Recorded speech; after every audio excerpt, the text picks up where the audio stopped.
இது ரொம்ப அருமையான ஒரு தருணம். ஆக்சுவலாக ஒரு word of appreciation will bring rain into our மைண்ட்ஸ்ன்னு சொல்லுவாங்க ஜாப்பனீஸ் ப்ராவப்ல.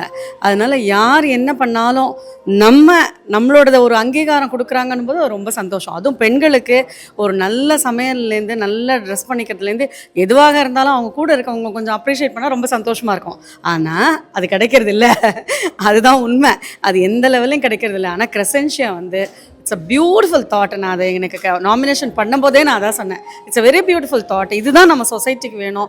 பிகாஸ் ஒரு வேர்ட் ஆஃப் அப்ரிசியேஷன் பண்ணும்போதே இன்னும் நம்ம நிறைய பண்ணணும். இந்த மாதிரி எத்தனை பேர் இருக்காங்க பாரு, இவ்வளோ 100 people 42 கேட்டகரிஸுங்கிறது I never heard before.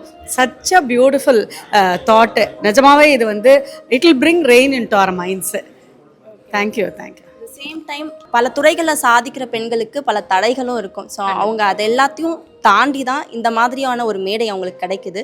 So பல பெண்கள் இன்னும் சோர்வில் இருப்பாங்க. அவங்களுக்கான ஒரு மெசேஜாக நீங்கள் என்ன சொல்வீங்க? இல்லை, தடை இல்லாத வாழ்க்கையே இல்லை.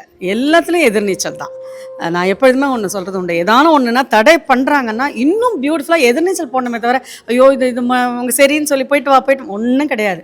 எங்கேயுமே அப்ரிசியேஷனோ இல்லை என்கரேஜ்மெண்ட்டோ கிடைக்காத போது தான் இன்னும் நம்ம ஸ்ட்ராங் அந்த வில் பவர் இருக்குது பாருங்கள், அந்த மேனிஃபெஸ்டேஷன், அது that will make us to the heights.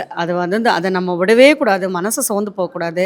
இந்த மாதிரி நல்ல பாசிட்டிவ் பீப்புள் கூட இருக்கிறது, பாசிட்டிவ் விஷயங்களை கேட்குறது, டைமை யூட்டிலைஸ் பண்ணுறது, அதுதான் நமக்கு ரொம்ப முக்கியம். அதில் விட பெஸ்ட்டான ஒரு 3 விஷயம் சொல்கிறது உண்டு.